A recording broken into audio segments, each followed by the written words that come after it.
Hello friends, तो कैसे हैं आप लोग। आई होप आप लोग अच्छे होंगे। तो फ्रेंड्स, आज की इस वीडियो में मैं आप लोग को बताने वाला हूं कि इस टाइप का जो सोल्डरिंग आयरन आता है, अगर ये किसी कारण से इसका वायर कट जाए, टूट जाए, जल जाए, तो इसे वापस से रिपेयर कैसे कर सकते हैं, आज मैं आपको यही इस वीडियो में बताने वाला हूँ।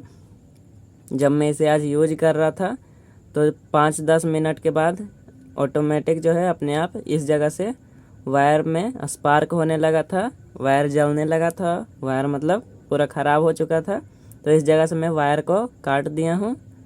तो मैं आपको इस वीडियो में बताने वाला हूँ कैसे इसे रिपेयर कर सकते हैं।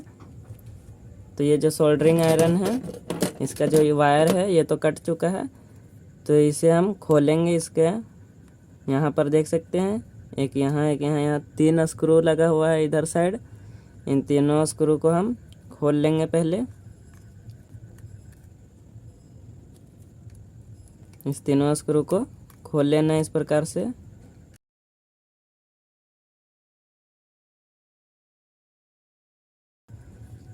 जैसे कि मैं इसे खोल दिया हूँ। और इसका जो ये ऊपर वाला ये वाला था पीला वाला कवर, ये मैं छील दिया था, इसे मैं उतार दिया था। तो देख सकते हैं इसमें 3 वायर होता है। जैसा कि आप देख सकते हैं, इसका ऊपर वाला ये मैं हटा देता हूँ। इसमें 3 वायर होता है।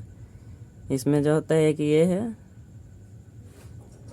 जिसका शायद काम नहीं होता है, फिर एक ये दोनों है, इन दोनों में एसी देना रहता है। एक में देख सकते हैं एक डायोड लगा हुआ है। इस डायोड का नंबर है आपका 1N4007 का ये डायोड है। देख सकते हैं, अगर दिख रहा होगा तो 4007 लिखा हुआ है इस डायोड पर। इधर से हमारा पॉजिटिव सप्लाई जाता है, इसका मतलब इधर पॉजिटिव मिल जाता है, और इधर से हमारा नेगेटिव, मतलब ये जो आमने सामने है ये हमारा सप्लाई का हो गया है। और ये जो सिंगल है ये नॉर्मल वायर है, ये नहीं भी रहेगा तो भी चलेगा। तो आज मैं आपको बताने वाला हूँ कि इसका कनेक्शन किस तरह करना है। और अगर इसका वायर आपको पता भी ना चले कि कौन सा कलर का वायर कहाँ था, जैसे कि मैं इस वायर को काट देता हूँ। जैसे कि मैं यहाँ इस वायर को काट कर हटा लिया हूँ, तो अब तो मुझे भी नहीं पता चलेगा कि कौन सा कलर का वायर कहाँ पर था। तो अब मैं आपको एक एक करके समझाऊंगा अच्छा से कि कौन सा वायर कहाँ कैसे लगेगा, ताकि कुछ गड़बड़ ना हो, शॉर्ट सर्किट ना हो, अच्छा से काम करे। तो जैसा कि मैं तो आपको बता दिया, ये जो आमने सामने होता है ये हमारा सप्लाई का होता है, और ये जो एक अलग से है ये नॉर्मल है, इसी तरह इसका काम नहीं है। तो पहले मैं इस वायर को छील लेता हूँ। तो इस वायर को मैं यहाँ पर छील लिया हूँ, आप देख सकते हैं। तो मैं आपको इसमें एक और बात बता देता हूँ। जैसे आपको पता नहीं चल रहा है कि कौन सा 2 वायर हमारा है सप्लाई का और कौन सा एक वायर नॉर्मल है जिसका कोई काम नहीं है, वो किस तरह पता करना है, तो वो भी मैं आपको बता देता हूँ। मैं आपको ये मल्टीमीटर से चेक करके दिखाता हूँ। मैं मल्टीमीटर को यहाँ कंटिन्यूटी मोड पे रख दिया हूँ, देख सकते हैं। इसे बजर मोड भी कहते हैं, कंटिन्यूटी मोड भी कहते हैं, इसे डायोड भी चेक होता है। तो वह इसी से मैं आपको चेक करके दिखाता हूँ।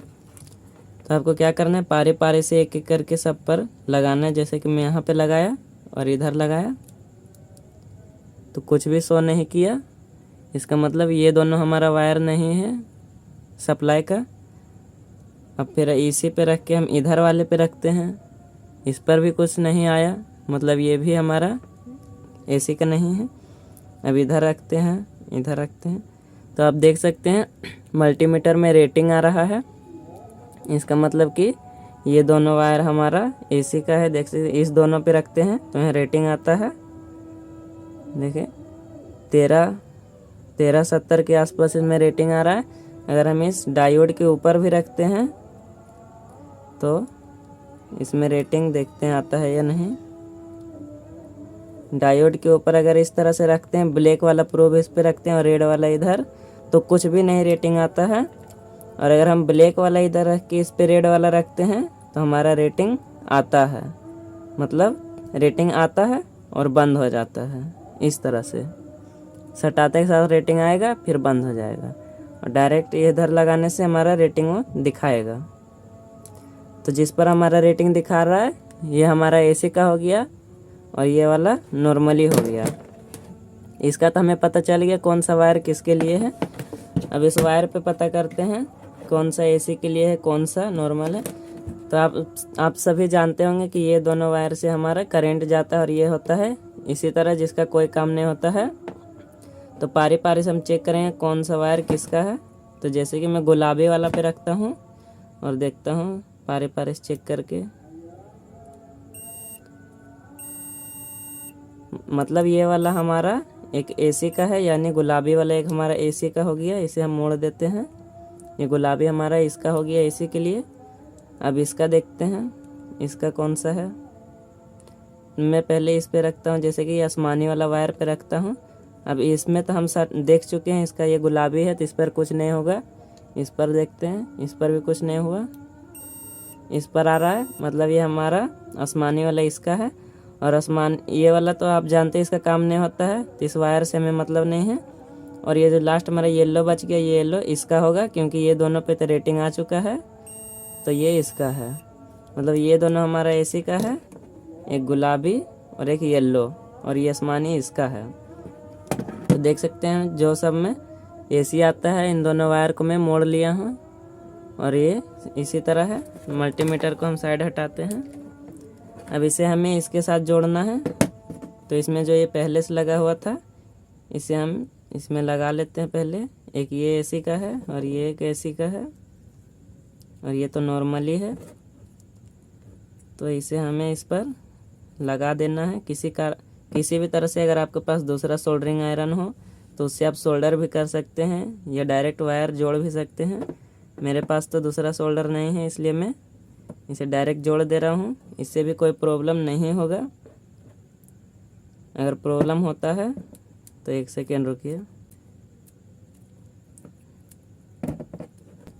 पहले इसे इसमें डाल लेते हैं।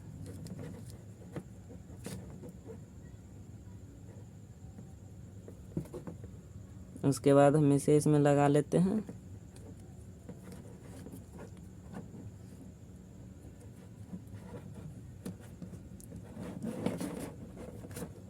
अब आप देख सकते हैं ये अच्छी तरह से इसमें आ जाएगा, और ये खींचने पर भी कुछ नहीं होगा।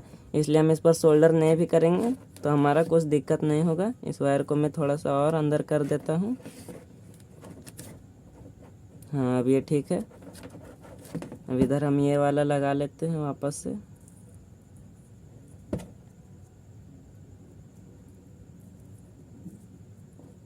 ये जो है हमारा वायर को ढके रखेगा, जिससे शॉर्ट सर्किट कुछ नहीं होगा। तो अब इसमें हम इसे लगा लेते हैं।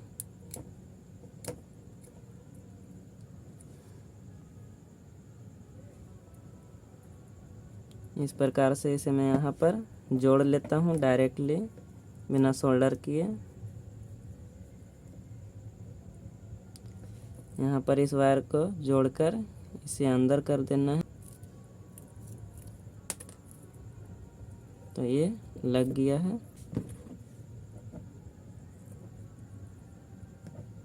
अब ये हमारा दूसरा वायर,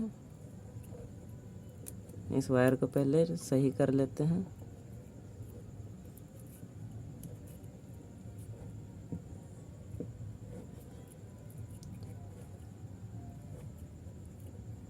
एक ये है था हमारा एसी वाला, इस पर हम ये लगा लेते हैं एसी वाला। ये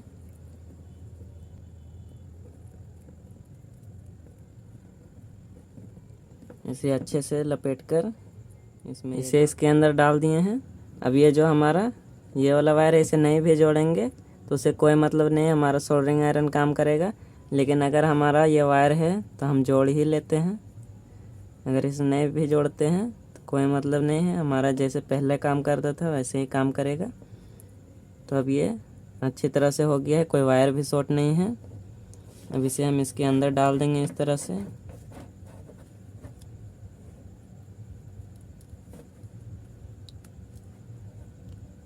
इसे अंदर डालने के बाद इस पर हमें तीनों नट लगा लेंगे, स्क्रू लगा लेते हैं।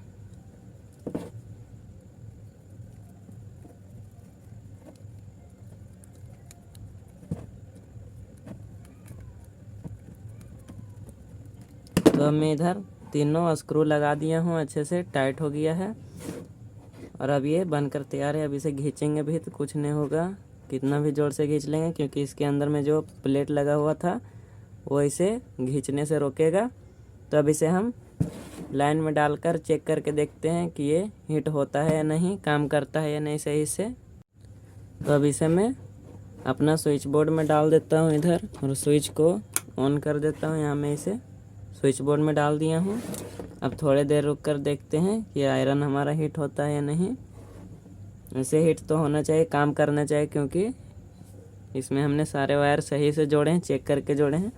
और ये जो हमारा है ये रबड़ जो इसके साथ दिया है, इसे आपको इधर लगाना रहता है। अगर इसे आप लगाते हैं तो ये वायर मुड़ने पे टूटता नहीं है, ख़राब नहीं होता है। अगर ये नहीं लगाते हैं तो इसी कारण से ये मुड़ता है, तो वायर टूट जाता है, ख़राब हो जाता है। तो इसे लगाना ज़रूरी रहता है, सेफ्टी रहेगा जिसके कारण वायर इसे अगर ठीक से लग रहा है तो यहाँ टेप लगा दीजिए, जिससे ये लग जाएगा अच्छा से। तो इसमें मैं तो टेप लगा लूँगा।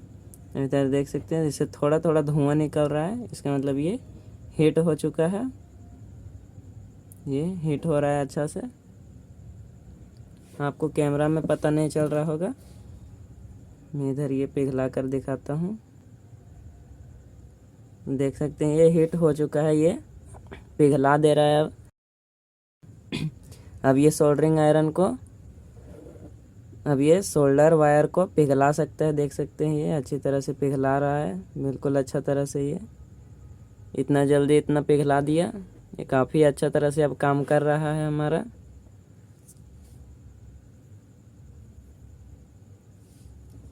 देख सकते हैं काफ़ी अच्छा काम कर रहा है, ये पिघला रहा है, काफ़ी जल्दी हीट भी हो गया, काफ़ी अच्छा से काम कर रहा है। तो इस तरह से आप अपने सोल्डर आयरन को रिपेयर कर सकते हैं।